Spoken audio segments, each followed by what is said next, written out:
Hi అండి. అందరికీ నమస్తే. నేను మీ సుహాసిని. వెల్కమ్ టు సనాతన పూజ సుహానంద్ ఫ్యామిలీ. మనం కాంచీపురం టూర్ గురించి మాట్లాడుకుంటూ ఉన్నాం కదండీ! అందులో ఇంకొక అద్భుతమైన దేవాలయమే ఇక్కడ ఉండే వామనమూర్తి ఆలయం అండి. వామనమూర్తి ఆలయం ఈ ఆలయాన్ని ఉలగలంద పెరుమాళ్ దేవాలయం అని కూడా అంటారండి. ఈ టెంపుల్ కామాక్షి అమ్మవారి గుడికి చాలా దగ్గరగా ఉంటుందండి. దర్శనం కూడా చాలా తొందరగా అయిపోతుంది. ఈ టెంపుల్ స్థల పురాణము చరిత్ర తెలుసుకుందాము. శ్రీ మహావిష్ణువు వామన అవతారాన్ని ధరించి తన పరమభక్తుడైన బలిచక్రవర్తిని 3 అడుగులు యాచించారు. అనంతరం త్రివిక్రమ స్వరూపుడైన శ్రీ మహావిష్ణువు ఒక్క అడుగుతో భూమండలాన్ని, రెండవ అడుగుతో ఆకాశాన్ని స్వాధీనపరుచుకున్నారు.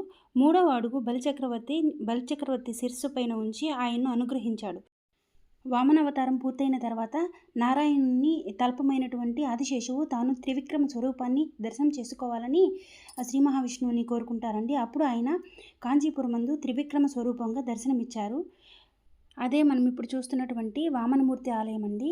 ఇక్కడ మామూలుగా ఇతర దేవాలయాల్లో అయితే స్వామివారు వామనమూర్తి అవతారంలో ఉంటారు. కానీ ఇక్కడ మాత్రం త్రివిక్రమ రూపంలో చాలా పెద్ద విగ్రహంగా ఉంటారండి. 30 అడుగుల ఎత్తైన విగ్రహం ఉంటుందండి ఇక్కడ. ఇక్కడ స్వామివారు పశ్చిమ వైపు చూస్తూ ఉంటారండి. స్వామివారి ఎడమకాలు చేతులకు సమాంతరంగా ఉంటుంది. కుడికాలు వామనుడి శిరస్సుపై ఉంటుందండి. ఎడమ చేతిలో ఉండే 2 వేళ్ళు తెరిచిపెట్టి ముల్లోకాలను 2 అడుగుల్లో కొలిచిన గుర్తుగా ఉంటాయండి. కుడి చేతిలో ఒక వేలు తెరిచి ఉంచి 3వ అడుగు ఎక్కడ పెట్టాలి అని అడుగుతున్నట్టు గుర్తుగా కనిపిస్తాయి.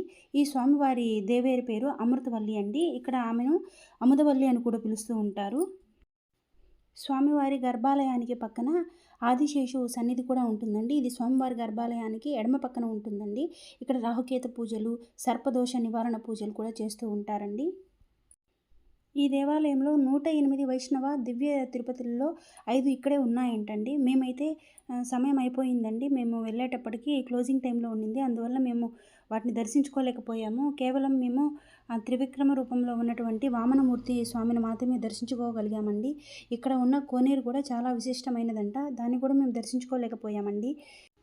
ఎవరైనా సరే ఏదైనా ఒక టెంపుల్ని దర్శించుకోవాలంటే ఈ ప్లేసెస్ అన్నీ ముందు తెలుసుకొని, స్థల పురాణం మొత్తం తెలుసుకొని, అన్నీ ఒక దానిపైన నోట్ చేసుకుంటే మనకి ఏది మిస్ అవ్వకుండా చూడగలుగుతామండి. టైంని కూడా మనం సెట్ చేసుకోగలుగుతాము.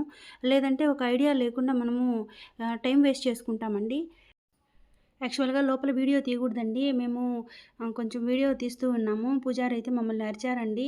తర్వాత తీర్థం కూడా ఇవ్వలేదు. యాక్చువల్‌గా మాకొకరికి తీర్థం ఇవ్వలేదనుకున్నాము.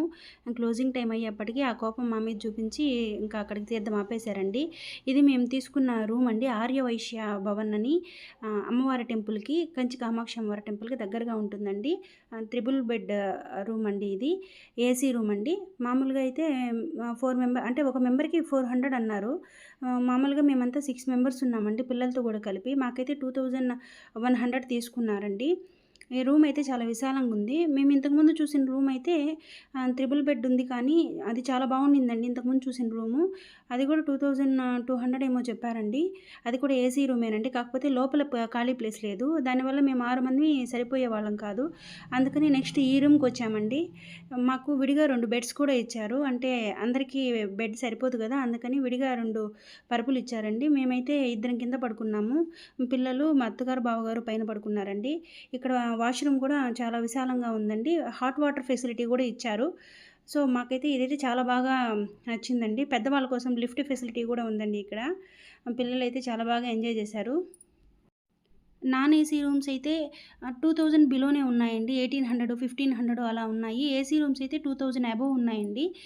సో మీరు చూసుకొని మీకు ఏసీ కావాలా, నాన్ ఏసీ కావాలా చెక్ చేసుకొని మీరు తీసుకోవడం బెటర్ అని నా ఒపీనియన్ అండి. ఇది ఎందుకు చూపించానంటే మీకు ఒక ఐడియా వస్తుందండి. మాకైతే ఐడియా లేకుండా మేము వెళ్ళాము. 2100తో పాటు ఇంకో 100 ఎక్స్ట్రా డిపాజిట్ చేసుకున్నారండి. ఆ 100 మనం తిరిగి వెళ్ళిపోయేటప్పుడు ఇచ్చేస్తారండి. ఆధార్ కార్డ్ డీటెయిల్స్ అవి నోట్ చేసుకుంటారు. ఇప్పుడు మీరు చూస్తుండేదే చిత్రగుప్తుని ఆలయం అండి. ఇదైతే మనకి బస్ స్టాండ్‌కి వెళ్ళే దారిలో మనకి రోడ్ సైడే ఉంటుందండి. మెయిన్ రోడ్ పక్కనే ఉంటుంది. మేమైతే లాస్ట్‌లో ట్రైన్‌కి వెళ్ళడానికి ముందు మొత్తం లగేజ్ తీసుకొని వెళ్తూ మధ్యలో ఇక్కడ ఆగి స్వామివారిని దర్శించుకున్నామండి. చాలా విశిష్టమైన దేవాలయం అండి. చిత్రగుప్తుని ఆలయం మనం చాలా వరకు ఎక్కడ చూసుండము. ఇక్కడ కొంచెం లోపలికి వెళ్ళామంటే బ్యాక్ సైడ్‌లో మనకి చిత్రగుప్తుడి స్వామి ప్రతిమ ఉంటుందండి. ఇప్పుడు నేను తీస్తూ ఉన్నాను కదా, కొంచెం అట్లా లోపలికి వెళ్తే అక్కడ ఈ చిత్రగుప్తుడి స్వామి ప్రతిమ ఉందండి. దాని ముందు కొన్ని దీపాలు ఏదో వెలిగిస్తూ ఉన్నారండి. 9 ఎన్నో ఉన్నాయి, 9, 7 ఉన్నాయండి. మేమైతే ట్రైన్‌కి టైం అయిపోతుందని ఫాస్ట్‌గా వచ్చేసాము. ఈసారి వెళ్ళినప్పుడు ఖచ్చితంగా మీకు ఫుల్ ఇన్ఫర్మేషన్ ఇస్తానండి. ఆయన చిత్రగుప్తుల వారండి. మన పాప పుణ్యాలన్నిటిని లెక్కించేది ఆయనేనండి. అక్కడ పక్కనే సైడ్‌లో ఆయిల్స్ కూడా వాళ్ళు అమ్ముతూ ఉండారండి. అక్కడ కొనుక్కొనొచ్చి దీనిలో వేయాలనుకుంటాను. ఇంకా సమయాభావం వల్ల మేము అవన్నీ చేయలేకపోయామండి. కేవలం దర్శించుకొని వచ్చేసాము. యాక్చువల్‌గా మేము వెనక్కి వచ్చి దర్శనం చేసుకొని మళ్ళీ ముందుకెళ్ళేప్పటికి ముందు కూడా టెంపుల్ క్లోజ్ చేసేసారండి. అంటే ఈవినింగ్ అనమాట. క్లోజ్ చేసేసారు. ఇంకా స్వామివారికి ఏమన్నా అభిషేకం లాంటిది ఏమన్నా చేసి మళ్ళీ ఓపెన్ చేస్తారేమో నాకైతే తెలీదండి.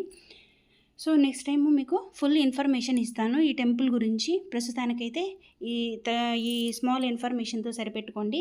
చిత్రగుప్త టెంపుల్ మాత్రము ఖచ్చితంగా దర్శించుకోండి. చాలామంది పెళ్లి చీరలు కొనడానికి వెళ్తూ ఉంటారు కదండీ కాంచీపురము. కాంచీపురం వెళ్ళిన వాళ్ళు తప్పకుండా చిత్రగుప్తుడి ఆలయాన్ని దర్శించుకోండి. రోడ్ సైడే ఉంటుందండి. ఇక్కడితో కాంచీపురం టూర్ మొత్తం కంప్లీట్ అయిపోయిందండి మాది. వీడియో గనుక నచ్చితే ప్లీజ్ లైక్ చేయండి, షేర్ చేయండి, సబ్స్క్రైబ్ చేసుకోండి.